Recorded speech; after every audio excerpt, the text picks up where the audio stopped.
guys, welcome back to my YouTube channel. This is Gurleen Kaur. So in today's video I'm going to share a few tips with you which will help you score good marks in your upcoming board exams. So this video is especially for a 10th class. I'm making it in concern with 10th standard board exams, which is about to come in a few days. So here are a few things which you need to keep in mind which will help you score better marks. See, it's okay, it's all fine that you have completed whole of your syllabus, you are done with revision, you are done with all grammar portion, writing skills and your literature. But while you are sitting in the examination, you have to make sure that there are certain things which you can fulfill. Without having right skills, without having the skills to write down your answers in the exam, it's not possible to get good marks, right?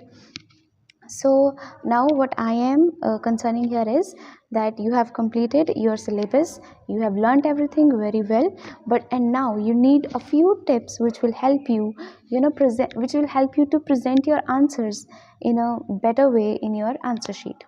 So let's begin. Firstly, in your examination there are 3 sections, as I know. First one is the reading section, and then writing section and grammar, and third one is literature.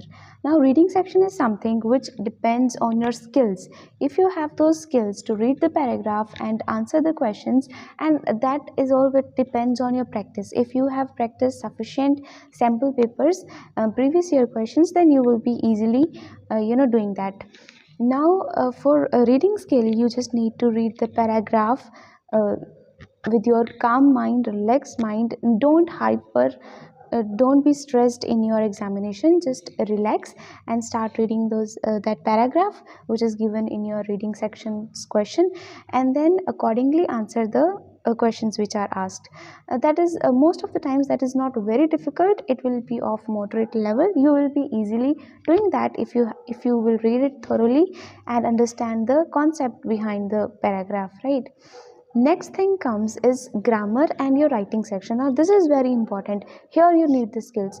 For grammar part, you need to have the knowledge. You should know what is the basics behind those questions, and you will be doing that. Next comes the writing skills. Now for writing skills, what you need to make sure is you know the pattern, you know the format of writing those questions. If you are given a letter, you should know what is the pattern, what is the format, how you have to write the letter. Always remember one thing: you are not supposed to write very lengthy letters or articles which you will be asked. You are not supposed to write it very lengthy. So for letter, you have to keep in mind what is the format and write it accordingly. Don't make it too lengthy, just stick to the subject, and it should be around that only. Next comes is your literature. Now literature is a very scoring part, because in literature what you are asked is everything that you have you have read about it, you have learnt about it. Literature will always be from your books, not the exact questions, but the stories you must have read them, the poems you must have understood, everything will be from them only. For literature, there are a few skills which you need to keep in mind which will help you gain more marks. Now the first thing is answer writing skill. It is very important. It not only helps you in English but in all the examinations, okay, except maths, I would say. But yeah, if you have good writing skills, if you can write answer, you can present your answer in a correct way on the answer sheet, then definitely you will be scoring much higher than your contemporaries. Now writing skills are not only important in your 10th or 12th boards. Even after your school, when you enter your college, writing skills help you a lot in getting marks. So here, if we talk about literature part, now I am supposing that you are clear with all the stories, all the poems. What you need to do right now is you have to learn the names of authors of all the stories and poets of every poem.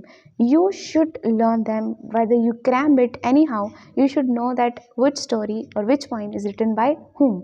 This gives us an advantage over others. When you are writing the answer, the first line, suppose any question is asked from like right now in my mind it's a letter to God, right? We had that story.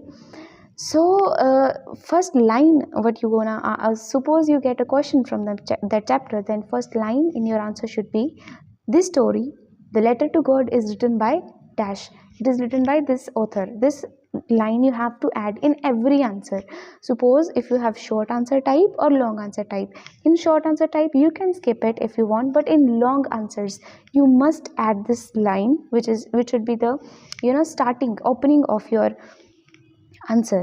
In examinations, when our papers are given for checking, then the teachers have bundles which they have to check by a certain limit of time.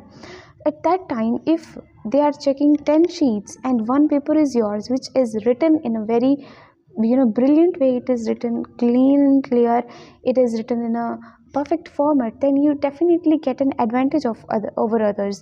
That teacher who is tired of checking so many exams gets to see a nice paper which is easy to check. Definitely you'll get the advantage, right? So to gain this, what you need to keep in mind is, in your literature portion, in the answers, you must write the first line as this story is written by this author, this poem is written by this poet. Now when the teacher starts checking the answer, the opening of the answer, if it is if it is eye catching, if it is attractive, they'll definitely have a presumption that your answer is going to be good one. So always add this line. And second thing, never exceed the word limit, because it is not exam of physical education or social science where you need to write lengthy answers. In English you just need to write an adequate amount of answer as much as asked. Always we are given the word limit 30 to 40 words, or in long answers it might be 100 to 150 maybe. So always stick to that limit, don't cross the word limit, because if you write too lengthy answers, there are more chances that you will commit many mistakes. You might you might do mistakes in grammar or spelling mistake, anything can happen. So avoid writing lengthy answers, write short answers, not less than the word limit. And also the your answer should fulfill the demand which is being asked in question. You should be able to express your answer in that word limit. So another thing, whenever you are writing answers in English, you have to write answers in the form of paragraph, because it is not social science, it is not science that you will write in points. No, in English you have to write answers in paragraphs. That is more marks gaining way. Okay, so while you have written answers in paragraph, there is a demand of the question and you answer it. Now you know what is the particular thing you want to tell in that answer, so underline that thing. It helps the examiner to check it easily, which again saves their time and definitely gives you more marks. So marks will be given to everyone, but you need to apply some tricks or some ways that you get some extra marks. And these are a few ways. If you help the examiner anyhow, indirectly or any way, to check your exam easily, they will be happy to give you more marks, right? So just keep your paper neat and clean. You should not be doing how does some people attempt their exams. They will do first question and then last question, then third question, and then maybe sixth question, whatever. Don't do this. Try to do it in a sequence. Yeah, definitely there is not any problem if you alter the sequence, but what I believe is, I have never ever attempted any paper in this way, that I will start from the end of the exam question paper, right? I don't think it actually has any advantage, because ultimately you have to complete all of the paper. You have to answer all the questions. So try to do it in a sequence. Try to write all the answers as the question is given. You can do something like, you attempt the literature part in starting and then writing section and then reading section if you want, but don't do that. First question is from reading section, second is from literature, and third you are attempting from writing section. It makes a chaos on the paper, which is very difficult for teacher to check, and we don't want to waste their time, because if their time is wasted, they will be not in a good mood, and definitely you are not gonna get good marks, right? So make sure that you attempt paper in the sequence. And also, one of the most important things, now this is English exam, you need to maintain a good handwriting. Don't rush, because the length of the paper and everything will be according to the 3 hours given to you to attempt the exam. So don't rush, but also don't pace down too slow. Just have a good speed, a sufficient speed to complete your exam. and write all the answers in a very beautiful way. There should be no a lot of cutting. If you have committed any mistake while writing, then just a single line over that word or that sentence is enough. You don't need to do this. Okay, I hope you understand what is this. Don't make that a flower out of that mistake. Just a single line, and that's it, because you need to make sure that your paper looks nice. It should not look like a chaos, like what is this, where is the answer written. Teacher, if teacher, see, it is very easy. If teacher's time is wasted while checking your exam, then their mood will be very bad, and very bad mood means very bad marks.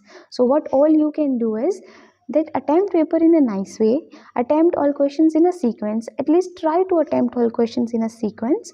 If somehow you miss any question in between, then wherever you are writing it, mention the unit or section you are attempting, question number, everything very clearly, right? And try to attempt whole paper in a good handwriting. Definitely you must remember that ad of Apsara, extra 5 marks for good handwriting, and it actually somehow you get good marks if you are writing in a good handwriting, right? If teacher doesn't face any difficulty in reading your answer, then definitely you will get advantage of that. So write your answers in a good handwriting, in perfect sequence. Don't make flowers on mistakes. Just a single stroke of line is sufficient to tell the teacher, to tell the checker that this is not something I wanted to write. I have committed a mistake, I'm sorry. So make sure you attempt all the questions. Make sure that you do it in a perfect sequence, in a serial wise. You attempt the questions, nothing, and that's it. I hope you are prepared for your exam. All the best from my side, and you'll definitely rock. Don't worry, these are few tips, just keep in mind while writing the answer, and you're gonna get good marks. Bye bye, see you in the next video, and please subscribe and like, and do tell me in comment section what else you want me to tell you, what else should I make my videos about. That's it. Bye bye.